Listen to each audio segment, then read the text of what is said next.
Hello, back again. I don't know if you saw my last video; it was almost 2 hours long.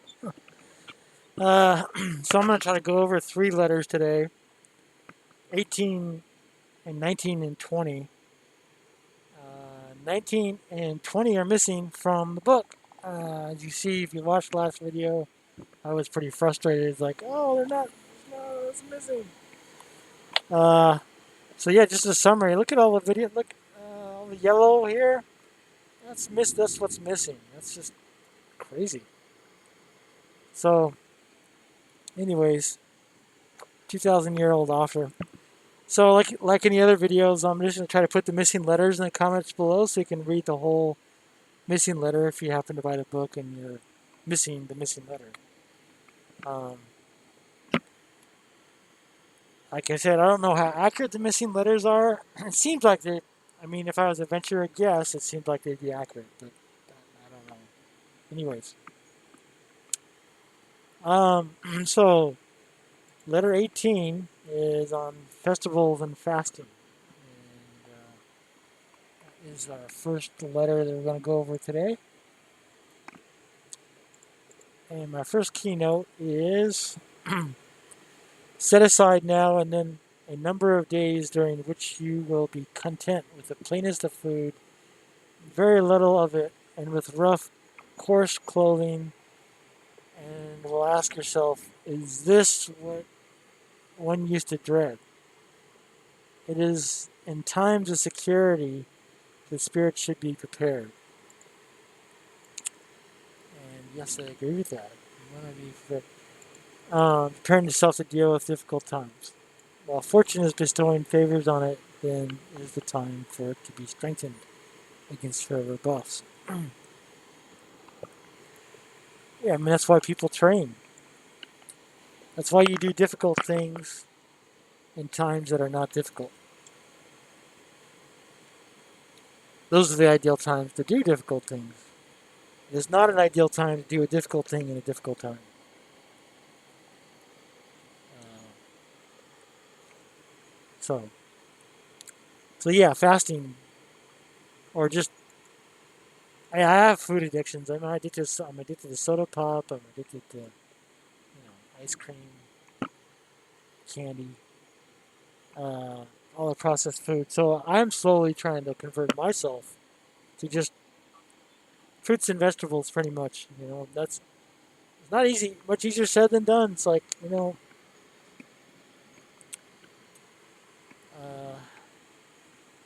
but if I fast regularly, uh, after a long period of time that I fasted, at the end of the fast, whatever I eat is pretty much delicious. So that allows me to eat stuff that I normally am not as impressed with. I mean, when you're hungry, a salad tastes like heaven. I mean, the longer you fasted, when you eat a salad, it's like, oh, this tastes so good.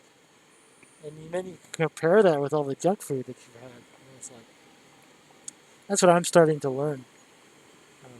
Okay, next keynote number 2. Come to see that security from care is not dependent on fortune. For even when she is angry, she will always let us have what is enough for our needs. Yeah, I mean, the fortune is fickle. Uh, but what Seneca is saying is, no matter what happens, if it doesn't kill us, nature will provide for us in a sense. I mean, basically,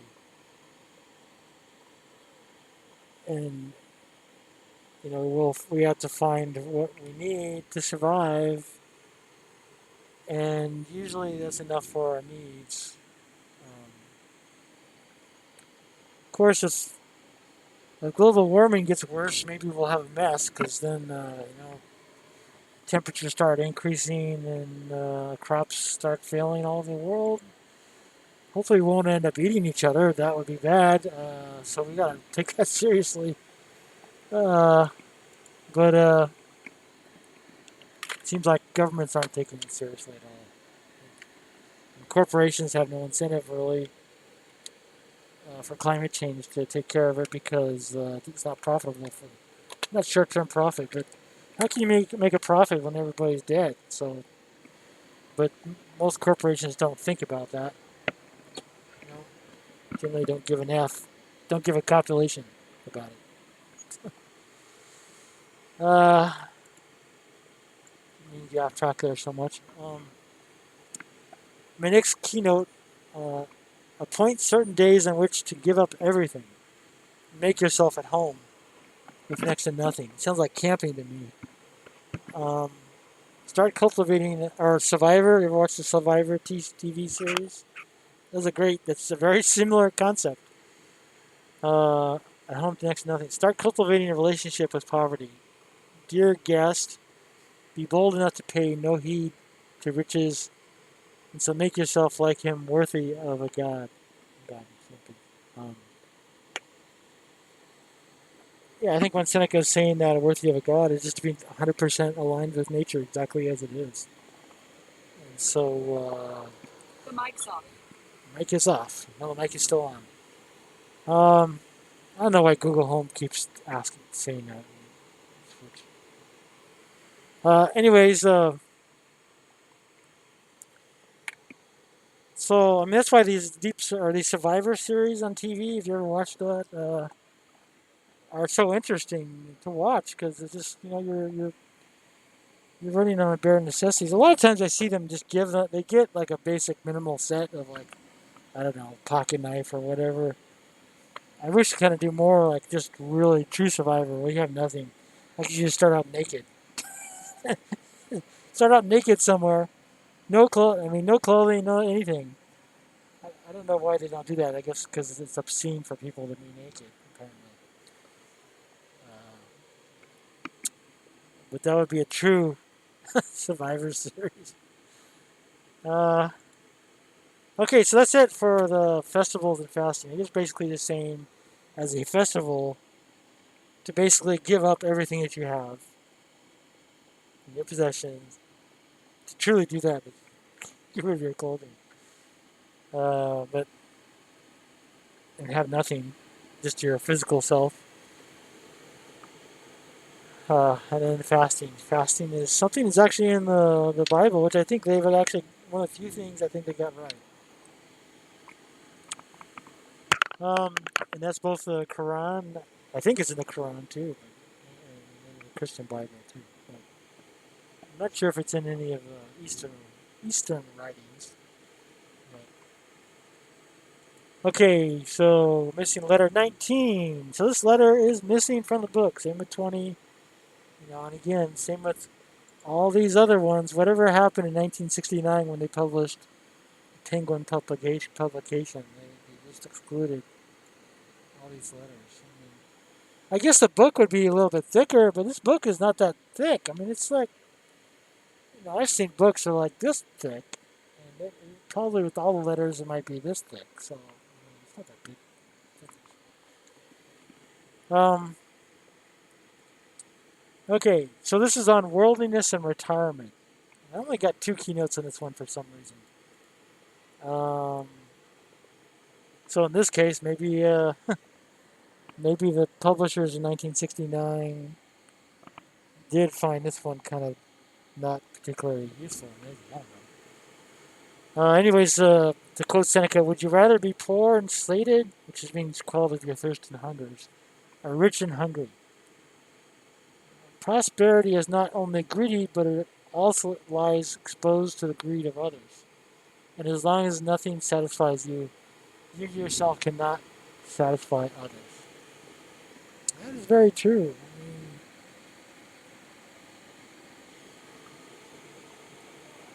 Um, the poor is very subjective.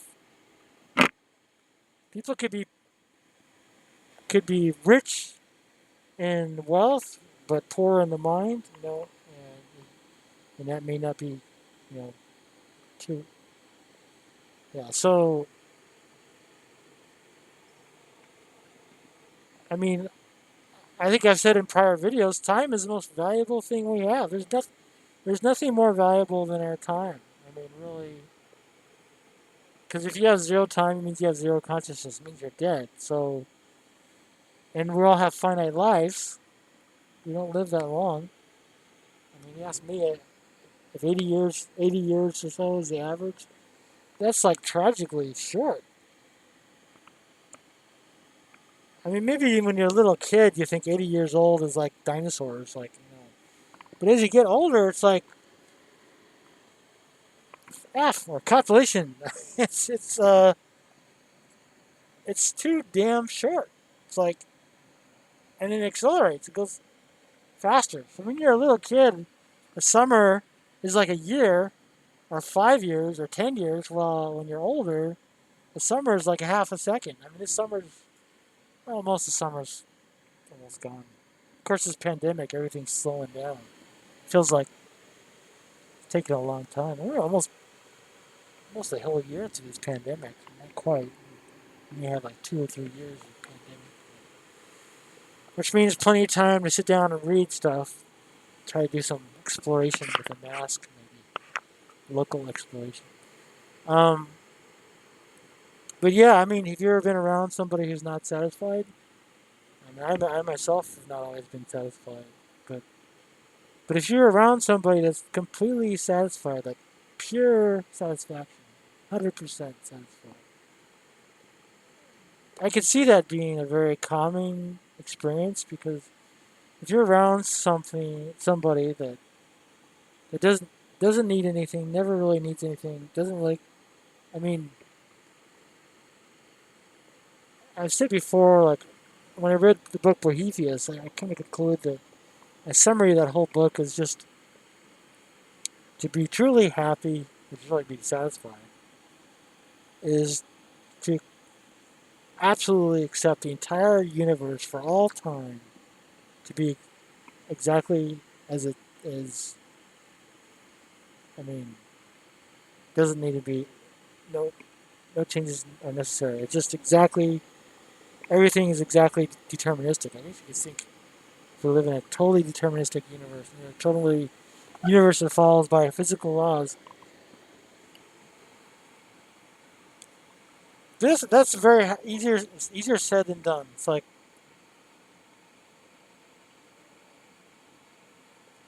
you know, if you're not totally satisfied, you won't breathe. So to be practical, we need to breathe at least while we're alive. So all right, next keynote number two. Consider that it is more important who receives a thing than what it is he receives. So Seneca is just saying. I think he's talking about giving gifts and that sort of thing. Um, that it's not as important as what you give as a gift, but what is much more important is who you give a gift to, independent of what the gift is. So it's like, yeah, it's kind of seems to make sense. I'm not sure why I even picked that note, but okay. So next letter. This is another missing letter. This is missing letter 20. I think there'd be two X's as a Roman numeral. Practicing what you preach. So I got six keynotes here. Okay, so the first keynote. I can move this up here. So the first keynote, philosophy teaches us to act, not to speak. It exacts out of every man that he should live according, or woman, whoever you are out there watching, every man or woman that he should live according to his own standards. That his life should not be out of harmony with his words, and that further his inner life should be of one hue, which is one color, and not of harmony with all his activities. This, I say, is the highest duty and the highest proof of wisdom. That deed and word should be in accord, that a man should be equal to himself under all conditions and always. So just saying, you know, that's congruency or honest with yourself nature. So if there's some obliqueness inside your what you say versus what you do, which Seneca was, he was kind of oblique because he was a wealthy man. At the same time, he preached about being poor, kind of as you can see. So there's definitely an obliqueness, indirect or covert truth or truth about what Seneca says versus what he does.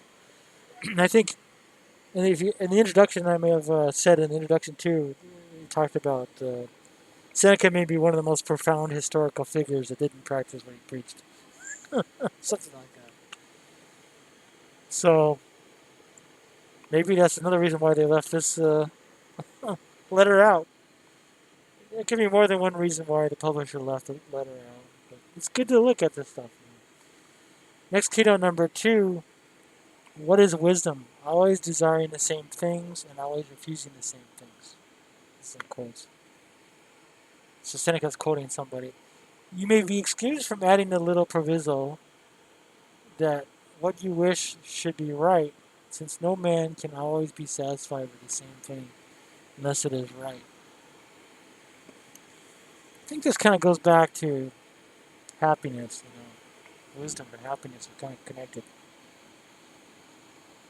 And you know, if you can accept the universe exactly it is, no matter how uncomfortable it is, and there's always going to be discomfort sometime. Um, you have some just basic desires and basic undesires. I think Eastern philosophy probably has a little bit better handle on this because in Eastern philosophy, there's an idea, a concept of being desire to be desireless. In other words, you have ultimate tranquility if you don't have any desires, which kind of seems like just doing nothing, like kind of being dust in the wind, so to speak. It's like being dead in a sense. But I guess it's the black dot and the white, the life. The black dot is kind of desiring to be desireless, or desiring to have no desires. Uh, and it's a way to tranquility, or the way, like in Taoism. Um, so, but no man can always be satisfied with the same thing unless it's right. Yeah, I mean, copulation is a satisfactory activity. Um, and eating, what you need, drinking water, breath. There's very few things that nature really requires for you to operate. But our modern society really kind of screws us up, and I mean, capitalist consumer consumption society that we live in. Okay, so next keynote number 3, I got. But what? Seneca's quoting Lucilius. But what you say will become of my crowded household without a household income? So Lucilius is like worried about giving away, losing his wealth. If you stop supporting the crowd, that crowd is in your house, it will support itself. Or perhaps you will learn by the bounty of poverty what you cannot learn by your own bounty. Poverty will keep for you your true and tried friends. You will be rid of the men or women who are not seeking you for yourself, for something which you have. It is not true, however,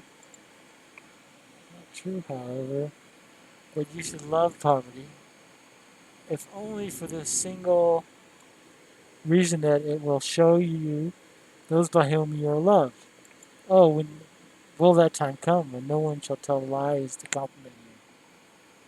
Accordingly, let your thoughts, your efforts, your desires help to make you content with your own self and with the goods that spring from yourself. Um,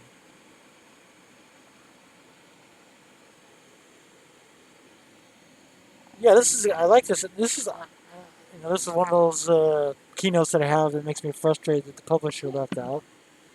Uh,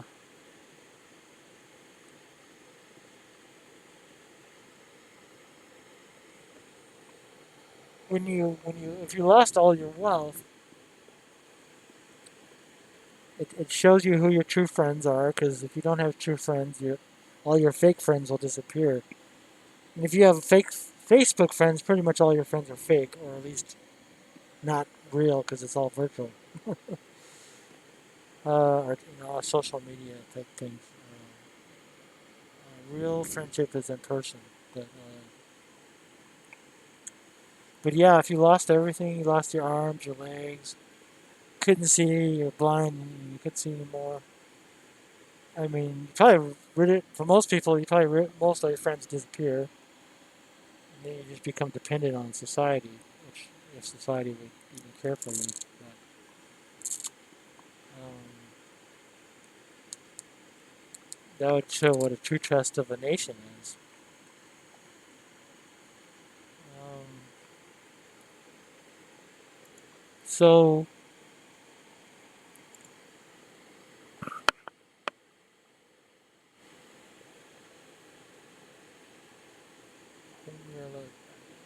it's, I think Lucilius is trying to escape his work and retire, and Seneca is trying to help him figure that out without losing the dramatic shift in his life that might occur when that happens, which happens to a lot of people during the depression and recession. Like we're going through right now with this pandemic, there's a lot of people don't have jobs right now. And every major recession and depression has had it's a traumatic experience for a lot of people, probably. And if you read Seneca, you can understand. It's good to have a philosophy of Seneca, or at least help try to understand what a person's going through when they lose their income.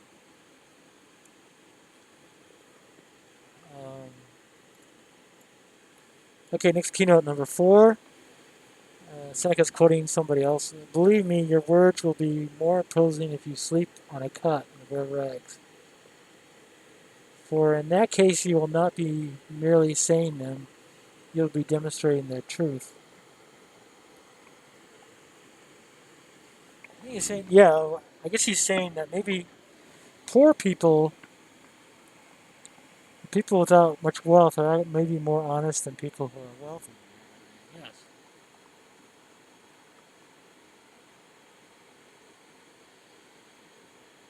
some weird way.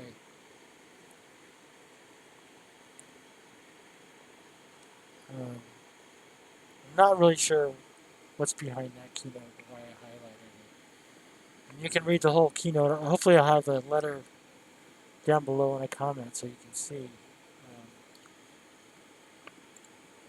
Okay, next keynote number 5.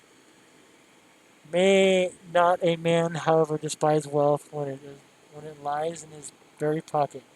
Of course, he also is great souled, who sees riches heaped up around him, and after wondering long and deeply because they have come into his possession, smiles and hears rather than feels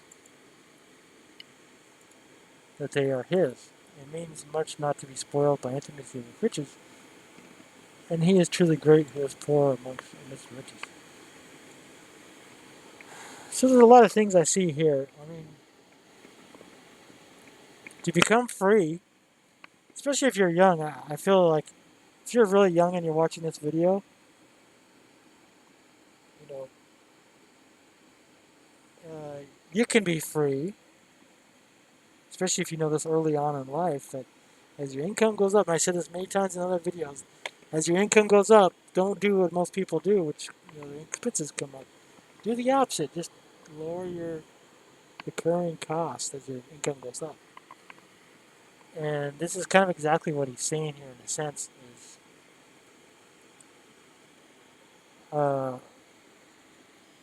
That's how you become financially free and independent.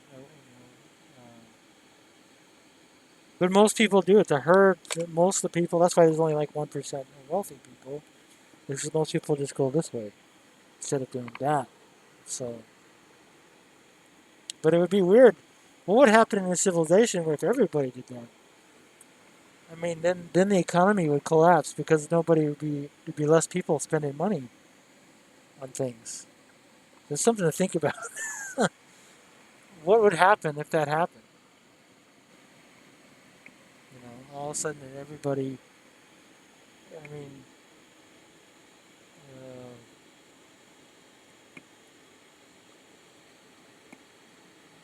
there wouldn't be as many people. I guess it would be inflation because other than people working for food or making food or producing food, or bare essentials, everybody else would just charge too much per hour. And nobody could hire anybody to do anything. So yeah, it would be inflation. Um,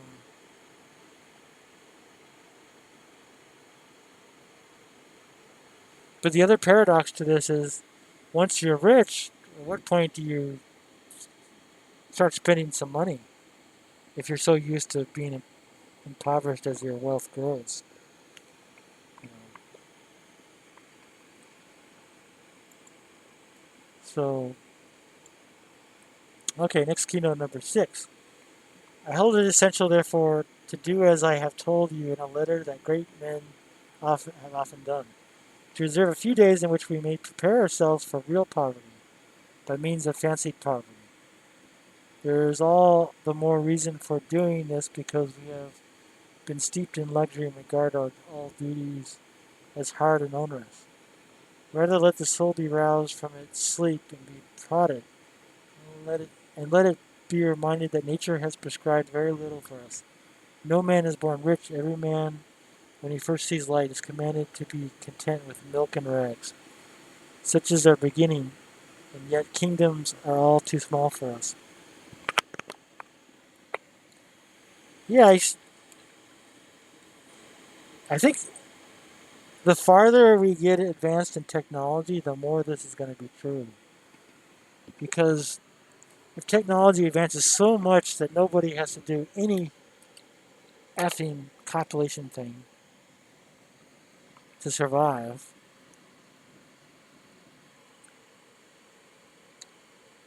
uh, then we'll lose touch with the true nature of our existence, which is to live off the land, so to speak, the generally natural land, not even agricultural land or farming land, but genuine natural land.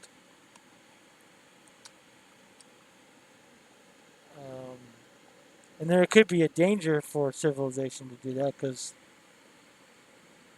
what if we forget how to do that and we build up such a technological base that we can no longer go back to the true nature of our existence or our origin. Um, but then if we go into space, like to Mars, we try to colonize Mars, you can't really do that unless you terraform a planet, I guess. Maybe terraforming is what would have to be done.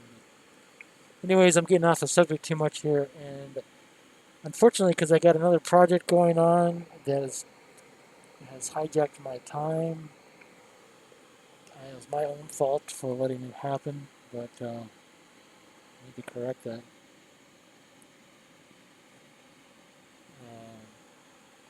So I have to make this one shorter video. Uh, but I hope you enjoy it. I like Seneca. As you know, I'm frustrated by the book leaving a bunch of letters out. So try to look for a publication that has all the letters in. It'd be nice to have a publication that had Lucilius's letters in it. I don't know if there is such a publication, but maybe lost forever in history. Probably it's like 2,000 years ago. So, anyways, I hope you're doing okay wherever you are. Right now, it's like September 7th, 2020. Pandemic is still going on strong, unfortunately. Um, keep hearing some good news about vaccine, hopefully, and take vitamin D. Apparently, there's strong evidence that scientific evidence that taking vitamin D will help you. It doesn't kill most people. Oh, another good news is, well, okay, so the death rate supposedly for this pandemic is may actually be a lot lower than publicly stated. So that reinforces people's idea, a lot of people's idea that this is not a real virus or not a real threat. But it could be like a lot of vitamin D deficiency. It's just kind of weird. Um, the evidence I've seen on the internet, which anything could be not real on the internet, which is I saw like a bunch of trucks in Italy, northern Italy, being hauling bodies away. I never saw the bodies inside the truck, but I just saw a video of it. And then I saw Ecuador had bodies in trucks being hauled to a graveyard. But again, maybe can't I can't deny the possibility that maybe the CIA just creates fake, all these fake movie style videos. But then somebody has got to speak up. I mean, enough people to don't really know. I wish this whole thing would be over with, though. It's frustrating to live in a pandemic. It's not fun. It's kind of depressing, to be honest. I'm not depressed about it, but it's it sucks. I mean, it's like you can't really travel that much. I mean, you can travel, but every time you go in a store, grocery store, you have to wear a mask. Everybody look at us like wearing a mask. For a while, I mean, initially the first few months is like, oh, this is weird.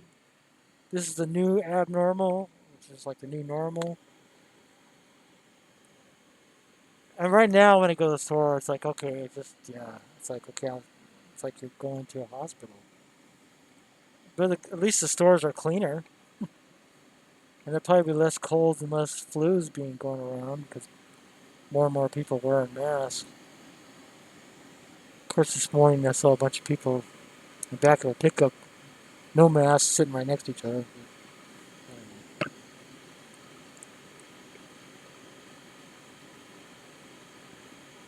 Uh, I just wish this thing would be over with.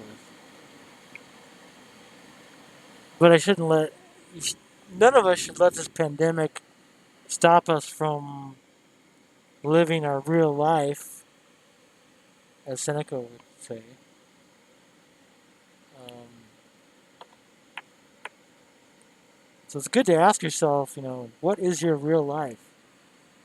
If you knew you were going to die, like, say, a year from now, 6 months from now, a month from now, a day from now, an hour from now, what would you do? What is that? That kind of gives you an idea of what your real life is. I know Marcus Aurelius. If you saw my other videos on Marcus Aurelius, you meditate on death like every day, and you could almost take that to another level. Meditate on the death of consciousness. Just think about that. What if all human consciousness just went away? Even if there's like alien extraterrestrial consciousness, if all that died? You know, maybe this is where the philosophy takes you to tranquility in a sense that you know that's how you accept everything and not have any worries or any fears or anything. That world would be absolute silence. I think allegedly what this cosmologists think. I guess the current perception is that the universe is expanding, and so everything in the universe is expanding, and so what happens is everything goes to absolute zero temperatures, which is like 0 Kelvin, which is the coldest temperature. Which basically kind of means like nothing's moving. That is allegedly the theory or the hypothesis or whatever you're gonna call it that happens to every that is what's going to happen to the whole universe.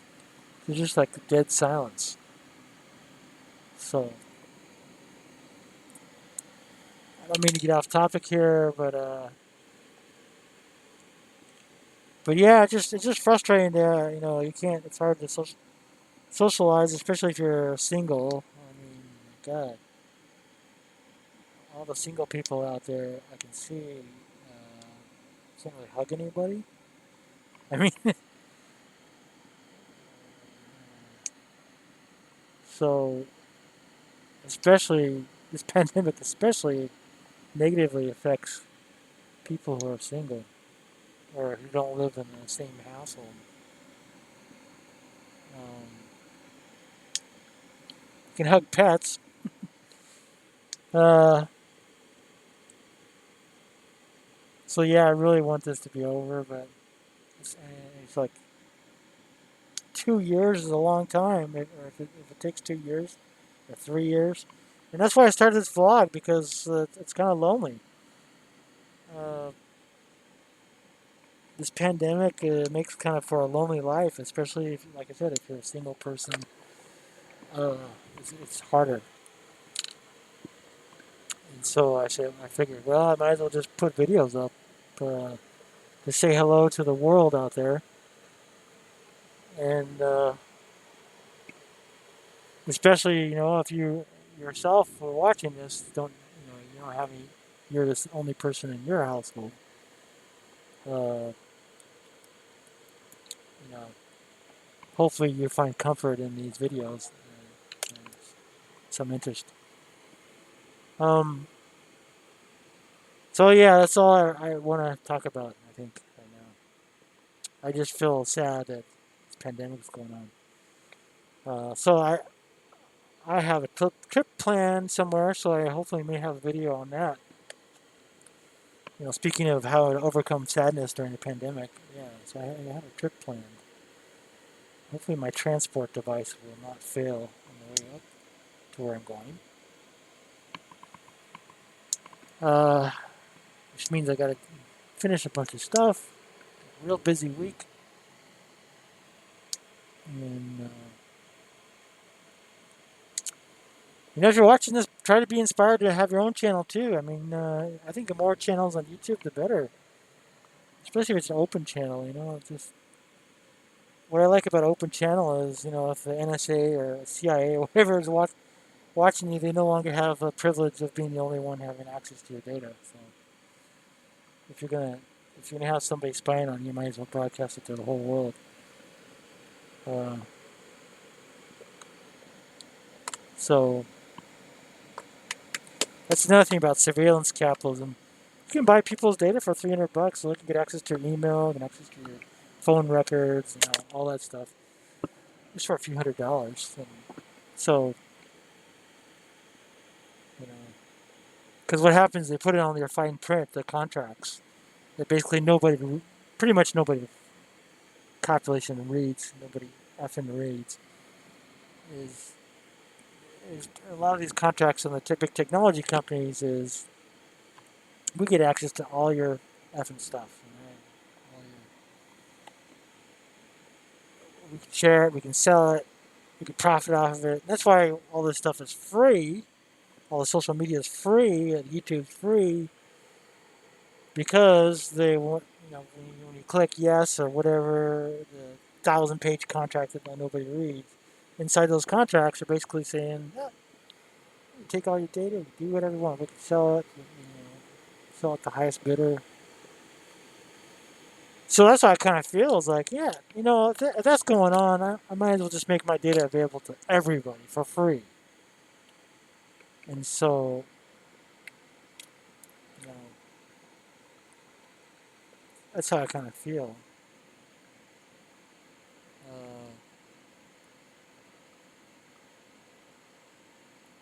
but then, so when do you have privacy? Where is your private life going to be? Do you have to go to a cave somewhere in the bottom of the ocean? I mean, even there, they'll try to find you. No. Uh, I did hear some good news today, though, that some courts recognized, legal courts, recognized that Edward Snowden, his disclosures revealed that it is factual that there are people in the United States government that are criminals, and basically the criminal activity has been certified by court, and that a criminal activity is what Snowden revealed. So we got criminals in our government that are asking for trouble. So, but that is good news because at least it puts what's left of our Constitution in, putting a check on the board. Because I feel that since September 11, 2001, the patriotic, which means the exact opposite of what it means, totally Orwellian, genuine Orwell, opposite truths. Ever since that act was passed, I mean, our Constitution was hijacked. It was severed from the executive, I mean, the federal government, and maybe even state and local governments, just no longer are just rogue. They've gone rogue, ROGE, rogue, and they've been acting as criminals in terms of our Constitution. So if you read Noam Chomsky, you'll understand like why September 11th happened. September 11, 2001. If you read Noam Chomsky's work, you listen to his talks. He's a very boring speaker because he's very monotone, which is probably good in some ways. Because what he says and reveals to you, if you have any patriotism in you, which I still have, real patriotism, not the fake patriotism that's all over the place. But, if you still have some patriotism left in you, I mean, when you read Noam Chomsky, you'll be very depressed and sad to learn the horrible things that been going on. I mean, in a deep state, so to speak. Certain individuals, so they're asking for trouble, unchecked, with impunity. So it's hard to respect. It's hard to maintain your patriotism. When you learn what Noam Chomsky has revealed, it's very hard. It's very difficult to remain patriotic, to be a taxpayer. It's hard to be all that, to be a citizen. And I can understand. I wouldn't be surprised. A lot of the people who denounced their citizenship left the United States for after discovering what Noam Chomsky has revealed. I mean, it's just like when you read it, it's like it's hard to digest. It's so hard to read that I couldn't finish a book. It was so painful to read. So I still want to finish. And one of the books is How the World Works. I didn't make it all the way through that because I felt depressed after after going through it. So I really should do a book review on it. But I felt depressed about it because it's just like, why is my country so incompetent, so evil?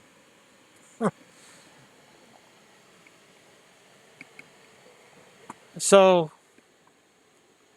uh, I went on a lot longer than I wanted to. I have a lot to say, but yeah. So hopefully,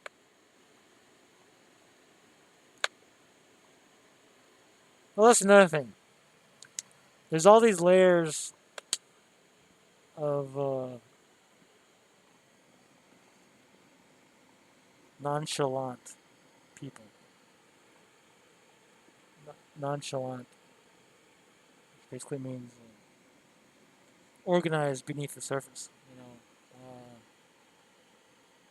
There's a lot of that that's going on, and that's also asking for trouble. It just amazes me how much there of that there is. But with the internet technology, it just makes it so easy. All the technology, phones. It's a big paradox.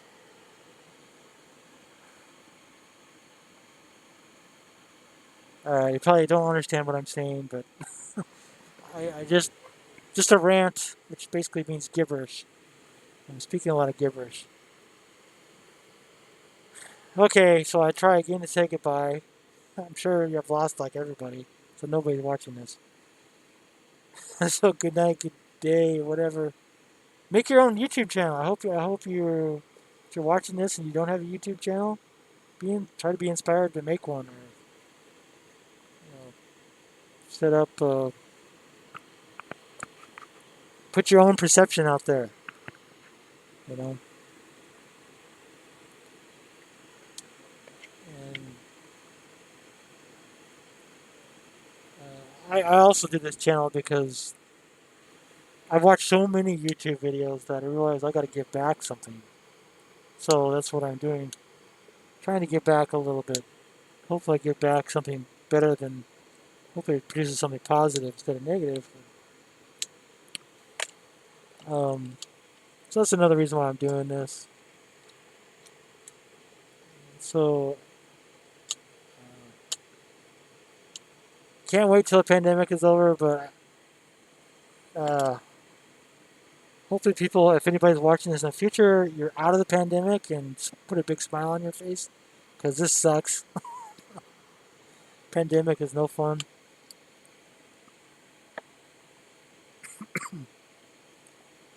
Well, having a bad flu is no fun. I was sick twice this year. I had a bad flu. First 2 weeks in January, and then like a second one. I never got tested, but maybe I already had it. COVID-19, coronavirus. Okay, I should have bored. I think I bored everybody to death. And nobody's watching. Get truly amazed if you watch the end of this. I have 48 minutes. I gotta stop. I gotta get on to other things. I'm sure you gotta get on to other things. All right, you take care.